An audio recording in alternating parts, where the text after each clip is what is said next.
بسم اللہ الرحمن الرحیم، السلام علیکم، میں شجیع اللہ فراست۔ آپ دیکھ رہے ہیں نیشنل اور انٹرنیشنل نیوز پر مشتمل 4 ٹی وی کا خصوصی خبرنامہ دنیا بھر سے، یعنی خبریں آپ کی نظر سے۔ سب سے پہلے ہیڈ لائن۔ اسرائیلی وزیر سے ملاقات پر لیبیا کی فارن منسٹر سسپینڈ، ملک میں ہنگامہ، لوگ سڑکوں پر نکل آئے۔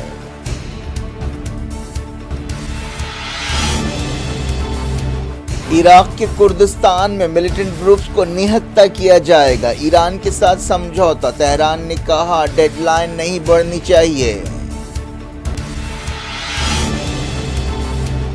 فرانس کے سرکاری اسکولوں میں عبایا پر پابندی، وزیر تعلیم نے کیا اعلان، مسلم کونسل نے کہا صرف کپڑوں سے مذہب کی پہچان نہیں ہوتی۔ سوڈان میں ریپڈ سپورٹ فورسز کے چیف نے امن منصوبہ پیش کیا، آرمی چیف البرہان ایجپٹ اور سعودی عرب کا دورہ کریں گے۔ عمران خان کی سزا پر اسلام آباد ہائی کورٹ کا فیصلہ محفوظ، منگل کو صورتحال سامنے آئے گی، ایمان مزاری کو رہائی کے فوری بعد گرفتار کر لیا گیا۔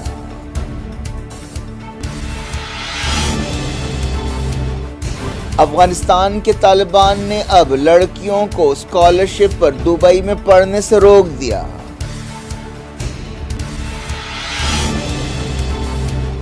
سولار مشن آدتیہ L1 2 ستمبر کو لانچ کیا جائے گا، اسرو نے کیا اعلان، چندرائن 3 کا روور چاند پر گڑھوں سے بچتے ہوئے چل رہا ہے۔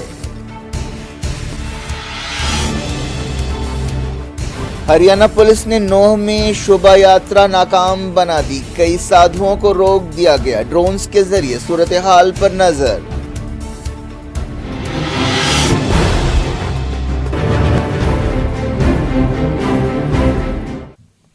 ہیڈ لائنز آپ نے دیکھی، اب خبروں کی تفصیل کی طرف آپ کو لیے چلتے ہیں۔ لیبیا کے وزیر اعظم عبدالحمید بیبا نے اسرائیلی وزیر خارجہ سے ملاقات پر ملک کی فارن منسٹر کو سسپینڈ کر دیا ہے۔ جب یہ خبر سامنے آئی، ملک میں احتجاج شروع ہو گیا۔ اب وزیر انصاف کی صدارت میں ایک کمیشن اس معاملے کی تحقیقات کرے گا اور تب تک وزیر خارجہ نجلہ المغنوش سسپینڈ رہیں گی۔ وزیر اعظم احمد بیبا نے اتوار کی شام یہ اعلان کیا۔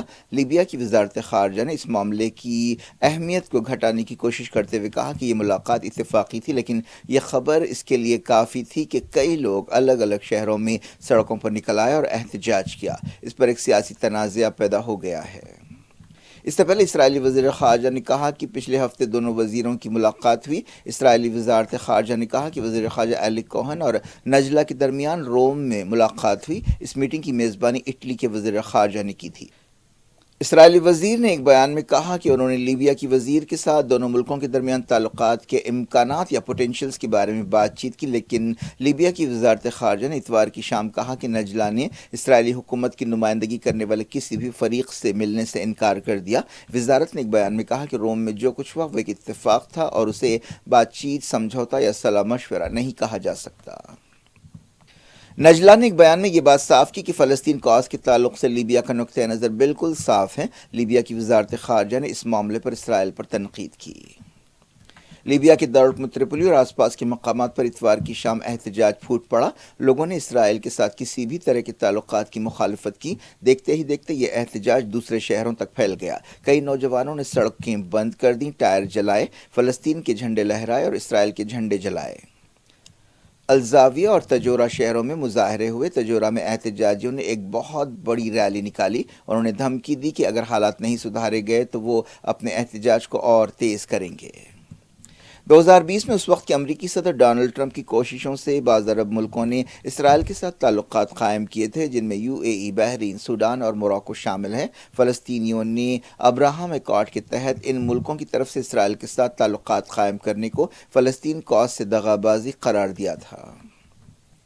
فلسطینی تنظیم اسلامی جہاد نے کہا ہے کہ لیبیا اور اسرائیل کے وزیروں کے درمیان ملاقات ایک خطرناک قدم ہے اور یہ مسلم امت کے اصولوں سے اختلاف ہے۔ اسلامی جہاد نے کہا کہ ہمیں یقین ہے کہ برادر ملک لیبیا اس چکر میں نہیں پڑے گا اور ایک آزاد ملک کی حیثیت سے اپنی مرضی کے ساتھ، یعنی اپنی مرضی کو کسی کے آگے سرنڈر نہیں کرے گا۔ نارتھ افریقہ کا ملک لیبیا اسرائیل کو تسلیم نہیں کرتا اور اسرائیل کے ساتھ اس کے کوئی تعلقات نہیں ہیں۔ لیبیا میں 1957 میں ایک قانون منظور کیا گیا تھا جس کے مطابق اسرائیل کے ساتھ کسی بھی طرح کی ڈیلنگ کرنے پر 9 سال جیل کی سزا ہو سکتی ہے۔ لیبیا میں 2011 کے بعد سے کوئی مرکزی حکومت نہیں ہے اور الگ الگ گروپس ملک کی باغ ڈور اپنے ہاتھ میں لینے کے لیے لڑائی لڑ رہے ہیں اور الگ الگ گروپوں کو الگ الگ ملکوں کی تائید حاصل ہے۔ عالمی سطح پر جس حکومت کو تسلیم کیا جاتا ہے وہ ترپولی اور آس پاس کے علاقوں تک محدود ہے۔ ایران نے کہا ہے کہ عراق کے کردستان علاقے میں موجود گروپوں کو اگلے کچھ ہفتوں میں نہتہ کیا جائے گا۔ اس سلسلے میں تہران اور بغداد کے درمیان ایک سمجھوتا ہوا۔ ایرانی وزارت خارجہ کی ترجمہ ناصر کنانی نے کہا کہ نیم خود مختار علاقہ کردستان میں علیحدگی پسند اور دہشت گرد گروپوں کو نہتہ کرنے کے بارے میں بات چیت ہوئی۔ انہوں نے کہا کہ عراقی عہدیداروں نے اس سلسلے میں سمجھوتے سے اتفاق کیا۔ ناصر کنانی نے کہا کہ اس کے لیے 19 ستمبر کی ڈیڈ لائن مقرر کی گئی ہے اور کسی بھی قیمت پر ڈیڈ لائن نہیں بڑھائی جائے گی۔ ناصر کنانی نے کہا کہ ایران عراق تعلقات سے دوستانہ گرم جوشی اور تعمیری سرگرمیاں ظاہر ہوتی ہیں، لیکن عراق کی زمین پر ایران مخالف دہشت گردوں کی موجودگی دونوں ملکوں پر ایک دھبا ہے۔ ہم امید کرتے ہیں کہ عراقی حکومت اس دھبے کو مٹائے گی۔ انہوں نے کہا کہ اگر ڈیڈ لائن تک سمجھوتے پر عمل نہیں ہوتا ہے تو ایران تمام معاملات اپنے ہاتھ میں لے لے گا۔ ایک طرح سے یہ دبی دبی زبان میں دھمکی دی گئی ہے ایران کی طرف سے۔ ناصر کنانی نے سیریا میں امریکی فوج کی موجودگی کو بھی غیر قانونی قرار دیا۔ انہوں نے ایران کے خلاف پابندیوں کی مخالفت کی۔ اس دوران تہران میں سوئز ناظم الامور کو طلب کرتے ہوئے ایک ٹینکر سے تیل نکالنے کے مسئلے پر احتجاج کیا گیا۔ فرانس کے سرکاری اسکولوں میں عبایا پر پابندی لگا دی جائے گی۔ ملک کی وزیر تعلیم نے تعلیمی سال شروع ہونے سے کچھ ہفتے پہلے یہ بات کہی۔ فرانس میں 19ویں صدی کے شروع سے اسکولوں میں مذہبی علامتوں پر پابندی ہے۔ فرانس کے اسکولوں میں عیسائیوں کی صلیب اور یہودیوں کی ٹوپی کی بھی اجازت نہیں ہے۔ 2004 میں ملک نے اسکولوں میں اسکارف پر پابندی لگائی تھی۔ 2010 میں عوامی مقامات پر عبایا پر پابندی لگا دی گئی یا نقاب پر پابندی لگا دی گئی، لیکن ملک میں رہنے والے 5 ملین مسلمانوں نے اس پابندی کے خلاف احتجاج کیا تھا۔ وزیر تعلیم گیبریل ایٹل نے بتایا کہ میں نے فیصلہ کیا ہے کہ عبایا اسکولوں میں نہیں پہنا جا سکتا۔ انہوں نے کہا کہ جب آپ کلاس روم میں آتے ہیں تو آپ کو آپ کے کپڑے دیکھ کر پہچاننا نہیں چاہیے کہ آپ کا مذہب کیا ہے۔ فرانس کے اسکولوں میں عبایا پہننے کے بارے میں کئی مہینوں سے بحث ہو رہی ہے۔ کئی کٹر تنظیمیں اس طرح کی پابندی کا مطالبہ کر رہی تھیں اور کچھ لوگ کہہ رہے تھے کہ یہ شہری آزادی کی خلاف ورزی ہے۔ مسلمانوں کی تنظیم French council of Muslim faith نے کہا کہ صرف کپڑوں سے ہی مذہب کی پہچان نہیں ہوتی۔ وزیر تعلیم نے کہا کہ وہ 4 ستمبر کو اسکولز کھلنے سے پہلے اس سلسلے میں صاف ہدایتیں جاری کریں گی۔ فرانس میں 2020 میں تاریخ پڑھانے والے ایک ٹیچر کو سیکولرزم کے بارے میں بحث کی وجہ سے قتل کر دیا گیا تھا۔ French council of Muslim faith کے نائب صدر عبداللہ زکری نے کہا کہ وزیر تعلیم کا فیصلہ گمراہ کن ہے۔ عبایا ایک مذہبی لباس نہیں ہے بلکہ یہ ایک طرح کا فیشن ہے۔ پاکستان میں ایک مشہور وکیل اور انسانی حقوق کارکن کو ایک عدالت کی طرف سے ضمانت ملنے کے فوری بعد غداری کیس میں پھر سے گرفتار کر لیا گیا۔ اسلام آباد پولیس نے پنجاب صوبے کی اڈیالہ جیل سے رہائی کے حکم کے فوری بعد ایمان مزاری کو گرفتار کر لیا۔ ان کے وکیل نے بتایا کہ پولیس نے ایک اور کیس درج کیا ہے لیکن انہوں نے تفصیل نہیں بتائی۔ وکیل زینب جنجوعہ نے بتایا کہ ہم نے پولیس سے معلومات طلب کی ہیں لیکن FIR کی نقل اب تک نہیں دی گئی ہے۔ 30 سالہ ایمان مزاری کو 20 اگست کو گرفتار کیا گیا تھا۔ اس سے پہلے ان کے ساتھی اور سابق رکن پارلیمنٹ علی وزیر کو بھی گرفتار کیا گیا تھا۔ ان دونوں نے 18 اگست کو اسلام آباد میں ایک ریلی سے خطاب کیا تھا جہاں انہوں نے فوج پر سخت تنقید کی تھی۔ وہ ریلی پشتون تحفظ موومنٹ کی طرف سے نکالی گئی تھی۔ مزاری نے اپنی تقریر میں کہا تھا کہ اصل دہشت گرد آرمی ہیڈ کوارٹر GHQ میں بیٹھے ہوئے ہیں۔ سابق رکن پارلیمنٹ علی وزیر پر بھی عوام کو سرکاری اداروں کے خلاف بھڑکانے کا الزام ہے۔ ان دونوں کی تقریریں سوشل میڈیا پر وائرل ہوئیں جس کے بعد انہیں گرفتار کیا گیا۔ ایمان مزاری مشہور سیاستداں شیریں مزاری کی بیٹی ہیں جو حال تک تحریک انصاف پارٹی میں تھیں اور سابق وزیر اعظم عمران خان کی کیبنٹ میں شامل تھیں۔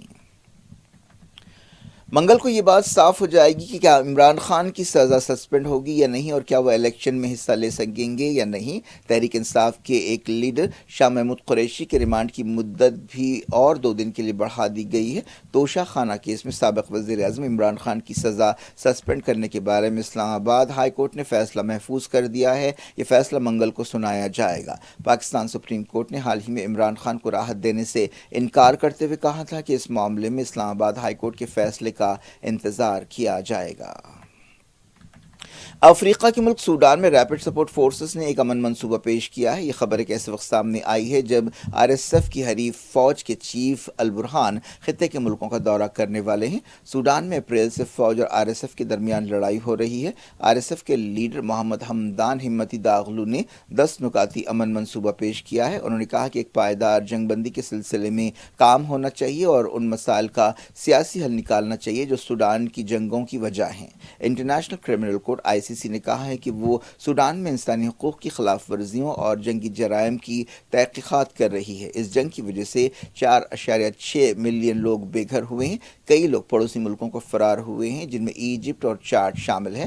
سوڈان کے army chief Abdel Fattah al Burhan Egypt اور سعودی عرب کا اہم دورہ کرنے والے ہیں۔ وہ دارالحکومت خرطوم میں آرمی ہیڈ کوارٹر کے باہر پیش ہوئے۔ جنگ شروع ہونے کے بعد سے یہ پہلا موقع ہے جب وہ منظر عام پر آئے۔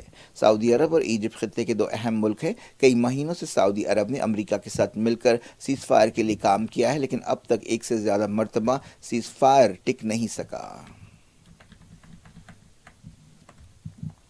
رشیا اور ترکی کے فارن منسٹرز کی ایک میٹنگ جلد ہی ماسکو میں ہوگی۔ رشین نیوز ایجنسی تاس نے یہ بات بتائی۔ ترکی رشیا کو اس بات کے لیے منانے کی کوشش کر رہا ہے کہ وہ اناج ڈیل کو بحال کرے جس کی وجہ سے یوکرین کا اناج باہر کی منڈیوں تک پہنچ سکتا ہے۔ اس دوران ایک رپورٹ میں کہا گیا کہ یوکرین کو اپنے فوجی آپریشنز میں کافی مشکلوں کا سامنا کرنا پڑ رہا ہے، خاص طور پر ساؤتھ یوکرین میں اس کے لیے کئی چیلنجز ہیں۔ یوکرین نے رشیا کے خلاف جوابی حملے شروع کیے ہیں لیکن یہ حملے زیادہ اثردار ثابت نہیں ہو رہے ہیں۔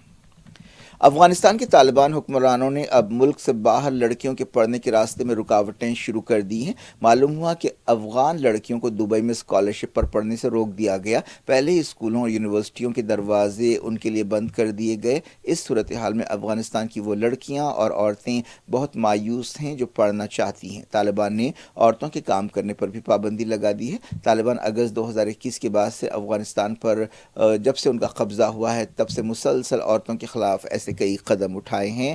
ان کے بیوٹی پارلرز جانے پر بھی پابندی لگا دی گئی ہے بلکہ تمام بیوٹی پارلرز بھی برخاست کر دیے گئے ہیں۔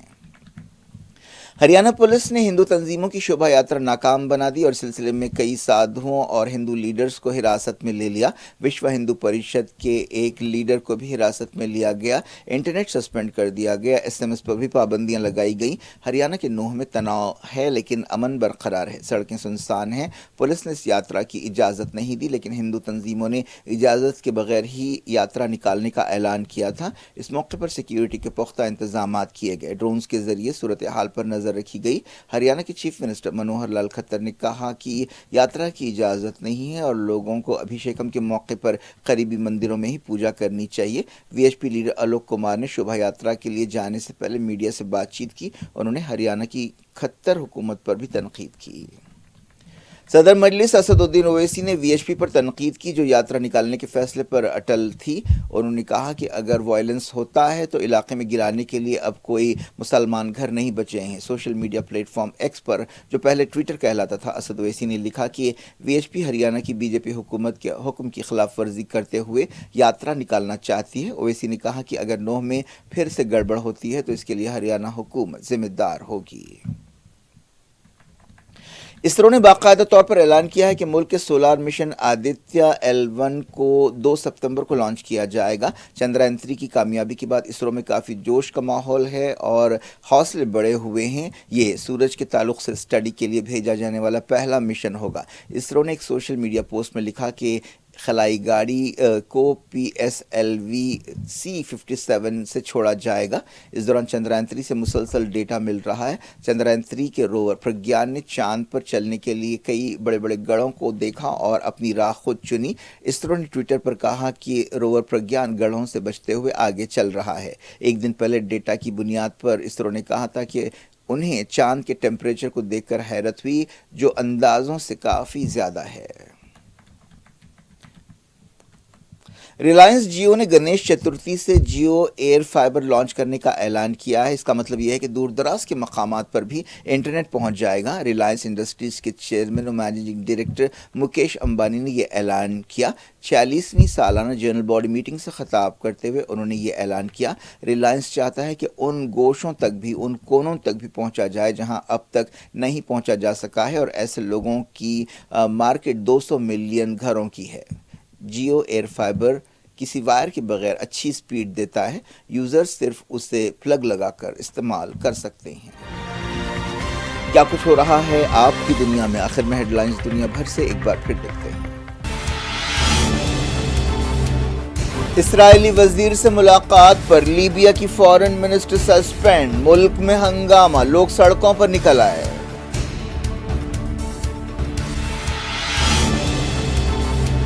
عراق کے کردستان میں ملیٹنٹ گروپس کو نہتہ کیا جائے گا، ایران کے ساتھ سمجھوتا، تہران نے کہا ڈیڈ لائن نہیں بڑھنی چاہیے۔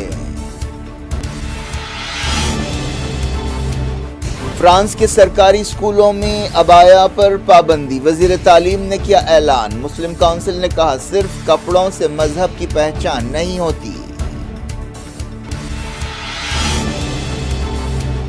سوڈان میں ریپڈ سپورٹ فورسز کے چیف نے امن منصوبہ پیش کیا۔ آرمی چیف البرہان ایجپٹ اور سعودی عرب کا دورہ کریں گے۔ عمران خان کی سزا پر اسلام آباد ہائی کورٹ کا فیصلہ محفوظ، منگل کو صورتحال سامنے آئے گی۔ ایمان مزاری کو رہائی کے فوری بعد گرفتار کر لیا گیا۔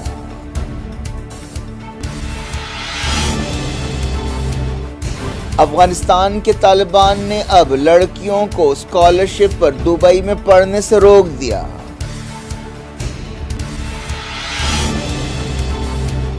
سولار مشن آدتیہ L1 2 ستمبر کو لانچ کیا جائے گا، اسرو نے کیا اعلان۔ چندرائن 3 کا روور چاند پر گڑھوں سے بچتے ہوئے چل رہا ہے۔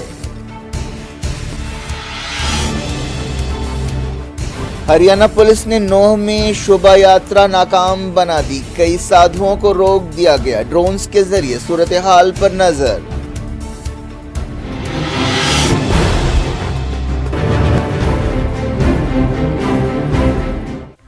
یہ تھی آج کی خبریں۔ شیڈول افراست کو دیں اجازت اور اپنا بے حد خیال رکھیں۔ اللہ حافظ۔